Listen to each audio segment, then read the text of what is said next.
Good evening, everybody, and welcome to the 219th episode of our first YouTube run through House of Light, playing as the Archaeologist. I'm System Chalk. We have quite a bit ahead of us. So Dagmar has arrived. We will finish talking with Olympie Bichet in 6 minutes, and following that, so what we're going to be doing here is resolving. Actually, I guess we don't even need to talk to Dagmar. We can do that right now. So, you've all been patient with me. Let's see where this goes. Now, I have done the Oriflamme heist before. What I haven't done is I haven't done the resolution. So this will be interesting. The perpetrator of the Oriflamme heist was Dagmar von Nagelsberg. I could inform her on her to Oriflammes, probably for a reward. I could promise her my silence, winning her loyalty to the Institute, or I could forget the matter. So we've got confront and expose Dagmar. Oh, balls! Oriflammes will likely reward you. Promise silence, mention Yeez. Absolutely, Libsy. Appreciate the discretion. Happy to sign up for your thing. Dagmar will support a secrecy agenda and fear Yeez. Absolutely, Libsy. Appreciate the discretion. Dagmar will support a secrecy agenda and fear nowhere. And promise silence, mention the Chandler. Absolutely, Libsy. Appreciate the discretion. Happy to sign up for to your thing. This is interesting. So we've got two happy to sign up to your thing.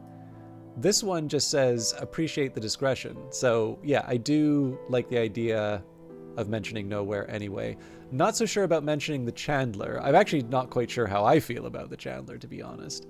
And Yeez, I don't know, shifty lot that, but nowhere I think is the one. The one thing that I like here is that these sort of imply some sort of quid pro quo, whereas this is, never speak of this again. Yeah, so we'll promise silence and mention nowhere. Took my chance and muffed it, didn't I? Sick to death of eating out of... Or, sorry, let's do the... we'll do the top. So, Dagmar's secret kept. The perpetrator of the Oriflamme heist was Dagmar von Nagelsberg, but her secret is safe. Promise silence, mention nowhere. Absolutely, Libsy. Appreciate the discretion. Took my chance and muffed it, didn't I? Sick to death of eating out of tins, but couldn't bear to see the things go to the wrong homes. Well, here we are. Always thought the things under the manses should stay under the manses. Count on me to help keep them there. So, fear of nowhere. A visitor has been affected by recent events and may now be more inclined to join the Lighthouse Institute, and same for secrecy. So let me just take a minute here to... I was keeping a list of people who were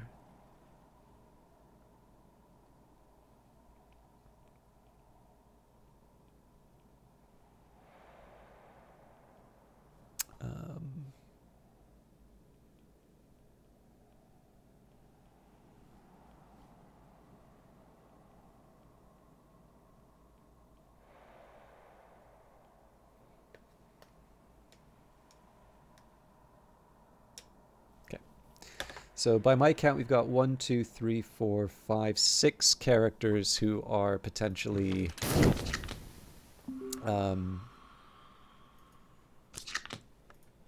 founders.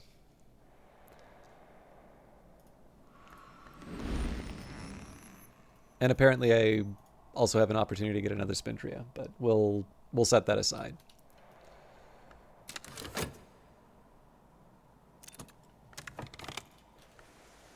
Sea-strewn, salt-snared stuff.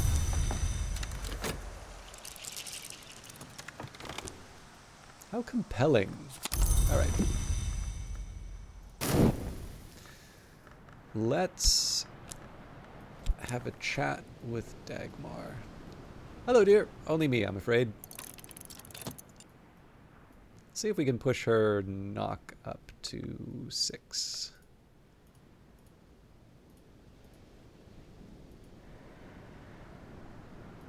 I mean, I could also do just verse as well, but...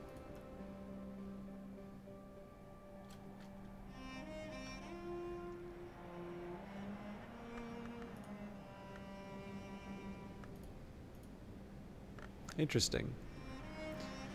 Limited options, it looks like.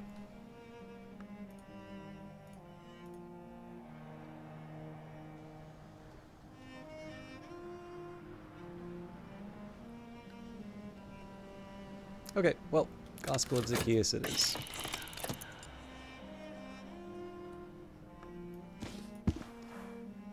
My visitor needs something sealed or unsealed. My collection can help.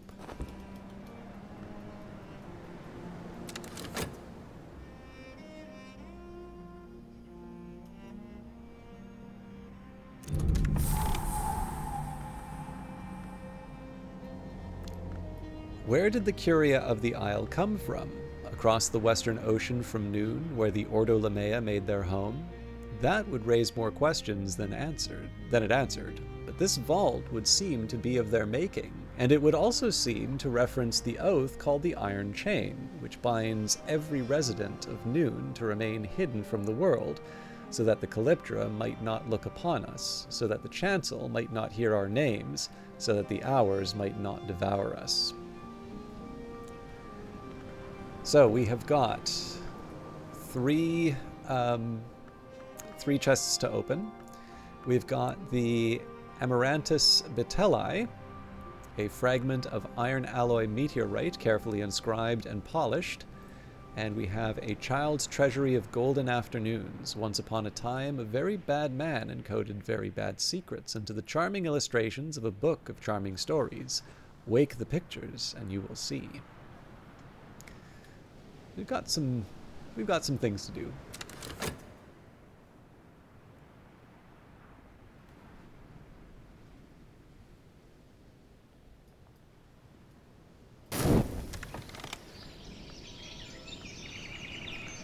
I do want to get started on our work right away, so just to recap where we were. We've already got Wolf Stories leveled up. So that was Edicts, using Edicts Inviolable. Now there are also a couple of things that I would like to queue up just in terms of getting things done, basically. So one of them will be to finish off colors in the liver. So that's going to give us a resurgences and emergences. That's a Grail and Moth. So I imagine this will... Oh, interesting. So there's actually sort of an argument that instead of weaving and not working, I level up stitching and binding instead. It's not too late for me to change that.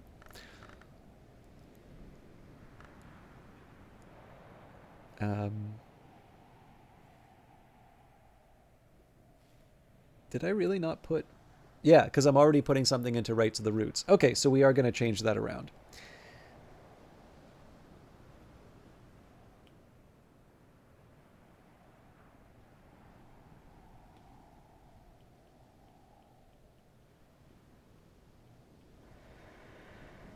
So I'm just writing. So then stitching and binding.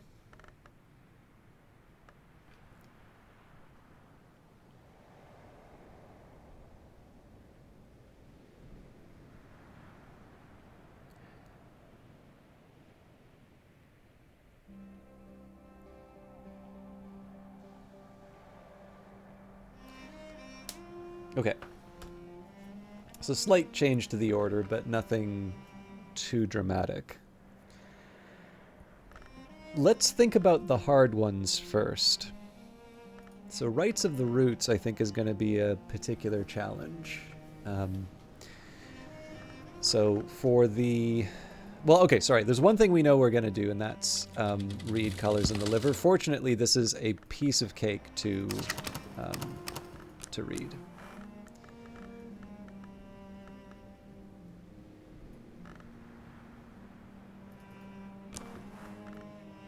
I can master this mystery. All right, so that's settled. Next up, so the first one I want to work on will be Rites of the Roots, because nectar and moth are both scarce.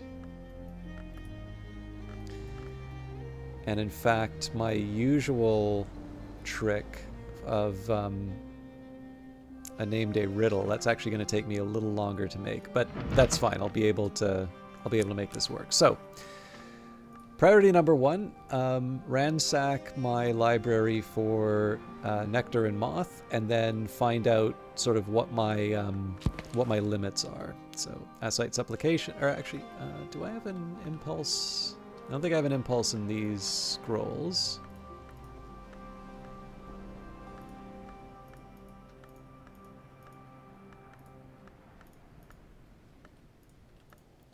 Okay.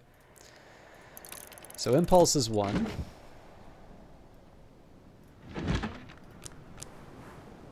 We already know we're out of nectar, so now the pursuit is moth.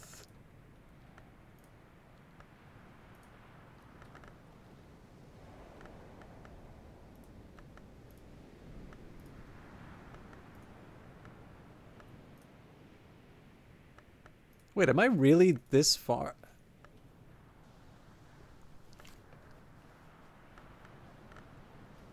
Nectar and moth. How have I leveled up Rites of the Roots before? I might be wasting my time here, actually. Hang on. This is going to be one. I have an old spreadsheet that I used, but I'm actually drawing a blank here.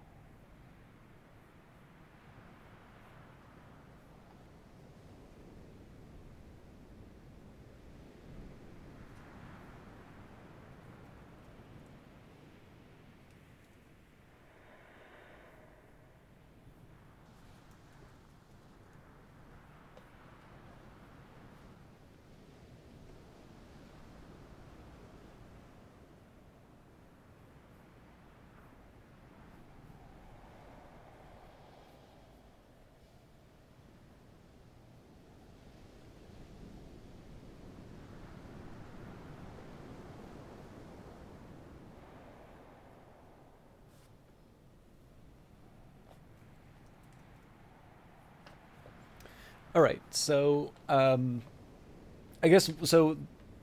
Historically, I've relied on weather, but I can't rely on that, particularly in winter. Um,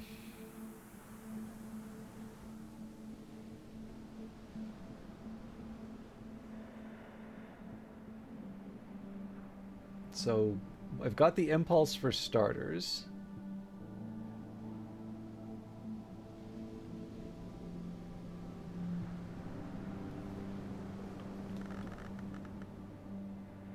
Oh yes, okay. Curious hunch. Okay, I'm seeing. Yeah. All right. So curious hunch, um, wind and waiting, and occult scrap.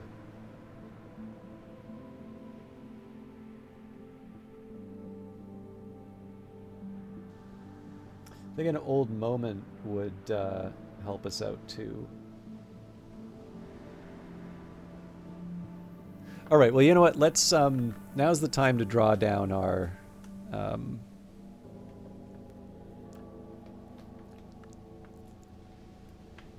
I was weirded out by that because like I went through my list. I'm like, there's not that many books that help me out. So all right, yeah. So rights of the shame on me for trying to do this. Stone Story. So occult scrap, Hive's Lament, Curious Hunch, Wind and Waiting. I will use the Old Wound to make a name day riddle.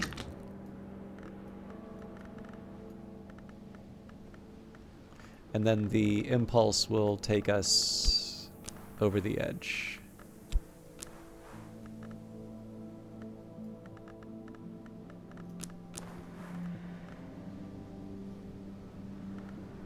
Insufficient moth.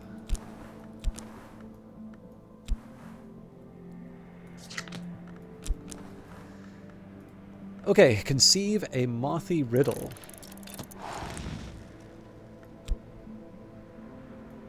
So obviously that was a big drawdown of my memories, but of course the reason why I was keeping all of this stuff was in anticipation of breaking stuff up for Numa, which I'm no longer going to do, so it's actually probably not a bad idea that I'm sort of drawing down, at least, like, you don't want to just draw down for any old reason, but this has the virtue of giving me something hard to get in return.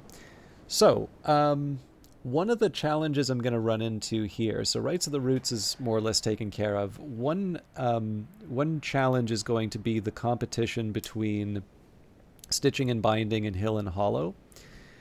Furs and Feathers. So both of those are going to be relying fairly heavily on the sky. So what I think I'm going to do here is I'm going to work on Stitching and Binding first. And the reason for that is Hill and Hollow is going to be limited to its scale and...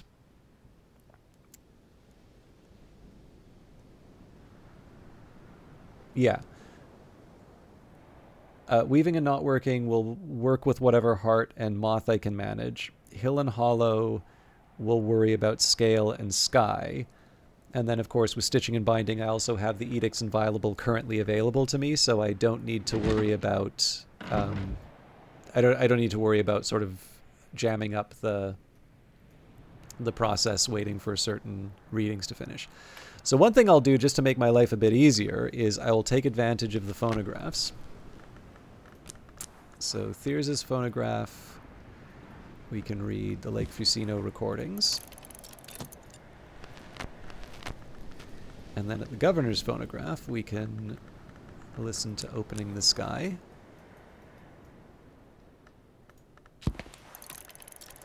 So that's 2.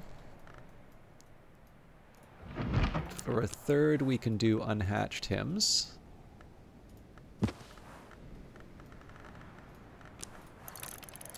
And for a fourth, we can get the Wistful Air.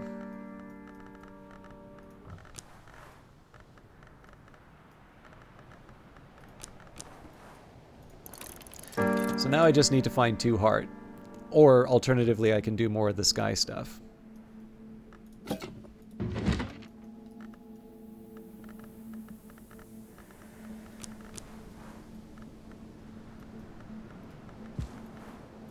5.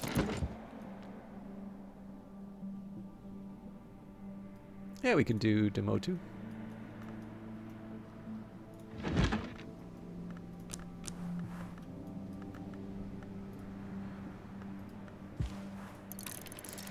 Okay, so that should be Stitching and Binding taken care of. Now it seems to me like what I'll want to do here, I want to be careful that I don't overlap with the Weaving and Not Working, but maybe what I'll do, I'll try and get any heart, scale, and sky.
Okay, so I don't think there's anything I can do with the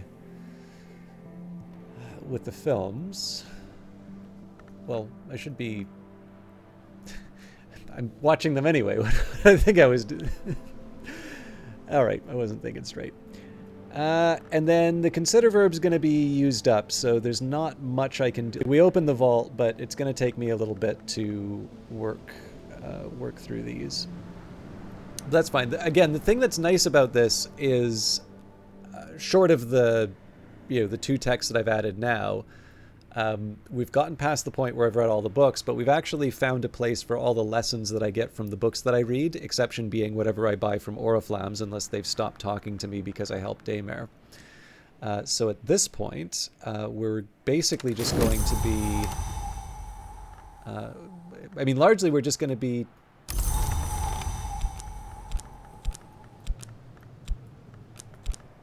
We're kind of implementing this plan I've written down over the kind of the course of the week of streams.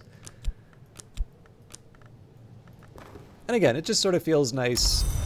Maybe I'm being a little too sentimental on this, but given that we're sort of on our last batch of upgrades, it's kind of nice that we're doing the big drawdown of knowledge at this point. So I'm gonna change the order a little bit. So excuse me.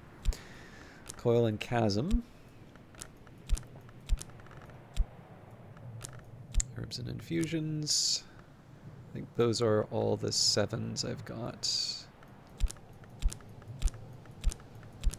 Nope, Wolf Stories.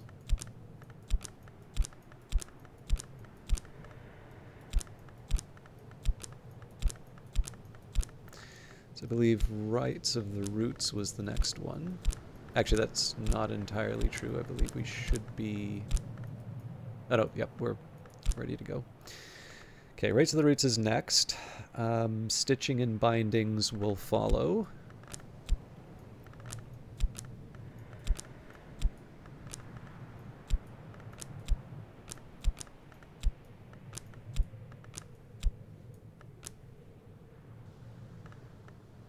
Then most likely Furs and Feathers and Weaving and Not Working.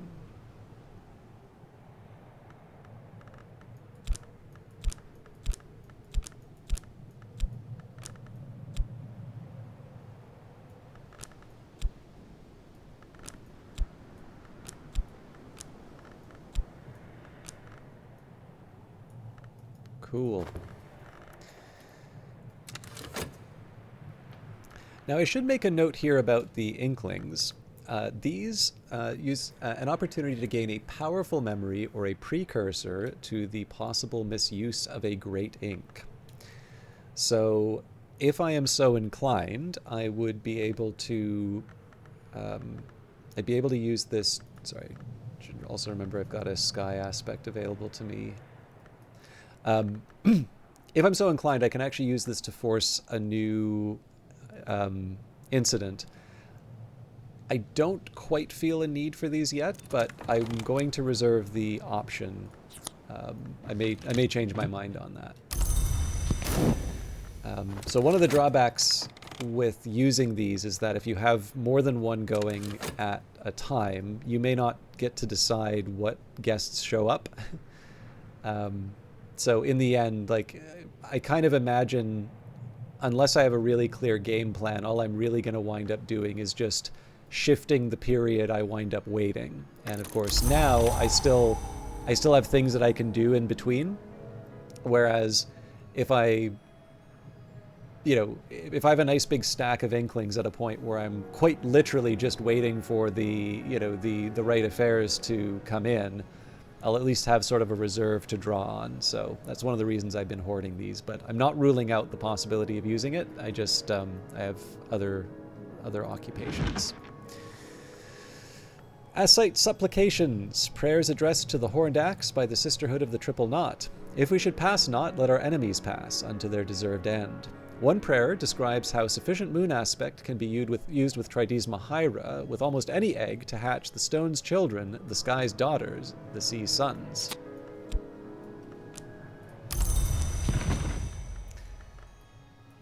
Oh, damn it.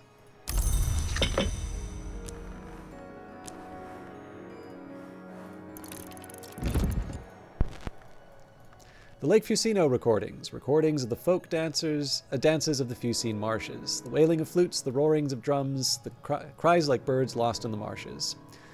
These are the songs the sister sang to the witch, that the Thunderskin roared to the sky, the songs with which the Dwendrazons of the Mansis keep their vigil. Once heard, they are not forgotten.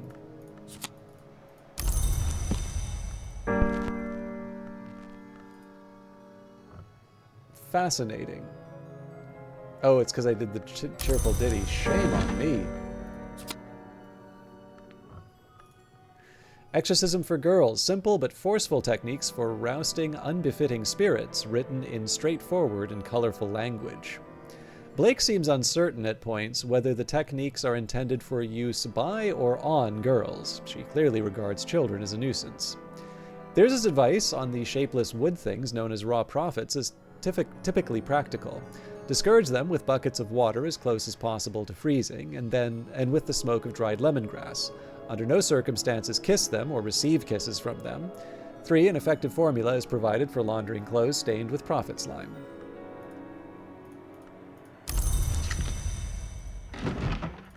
The Mirror of Melissenth, the daybook and dream journal of Abbess Melissenth, venerated as a saint and respected as an alchemist. Melissenth speaks longingly of those who would call from behind the sky.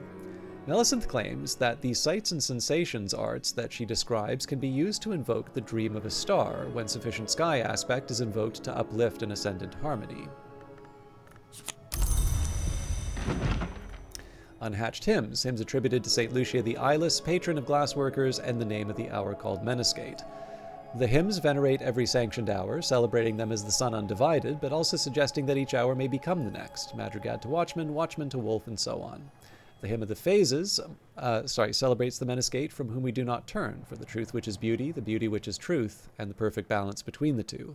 The hymn of the reflections, more puzzlingly, celebrates the Meniscate as the sister of Janus, mother of shadow, whose visage wondrous in emptiness can reveal all truths.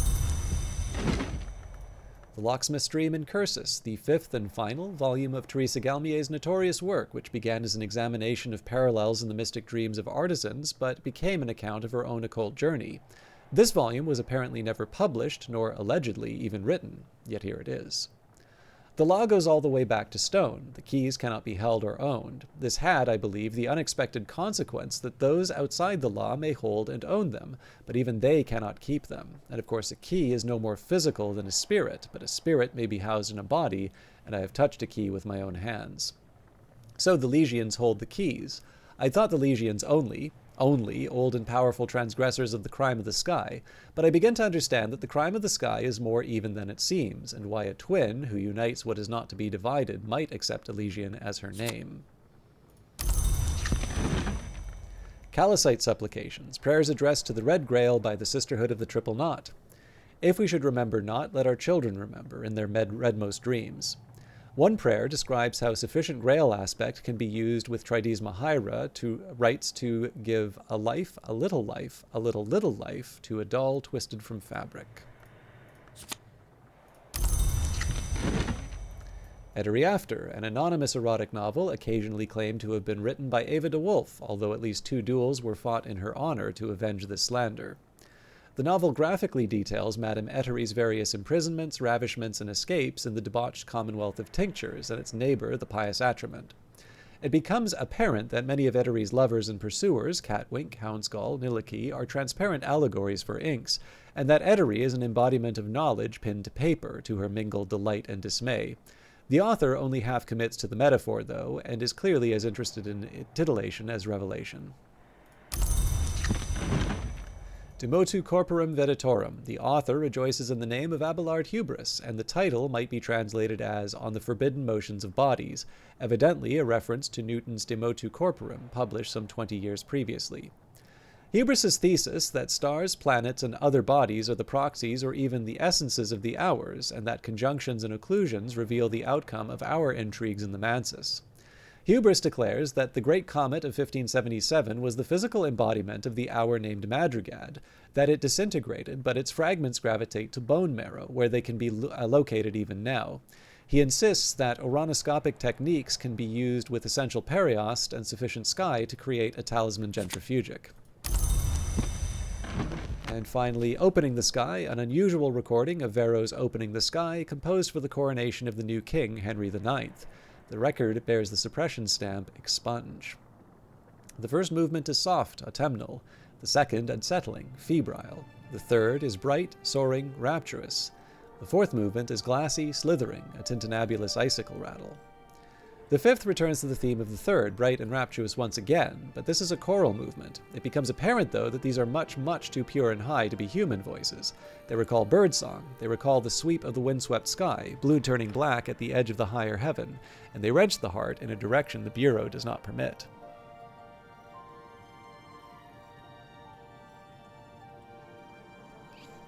Sorry.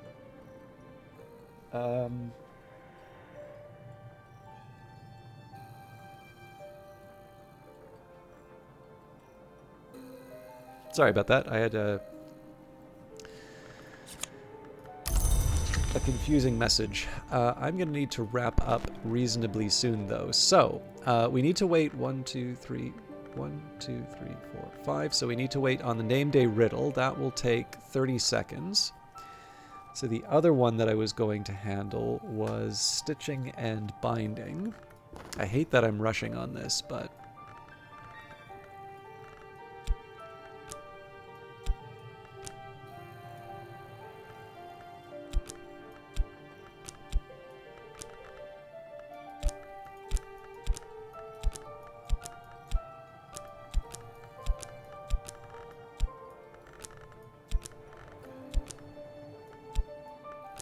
Actually, it might just be that this needs to go here and I'm being silly.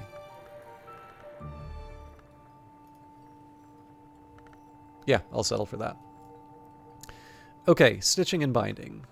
The unique ones should be heart, so we'll start with satisfaction. Storm, cheerful ditty, confounding parable.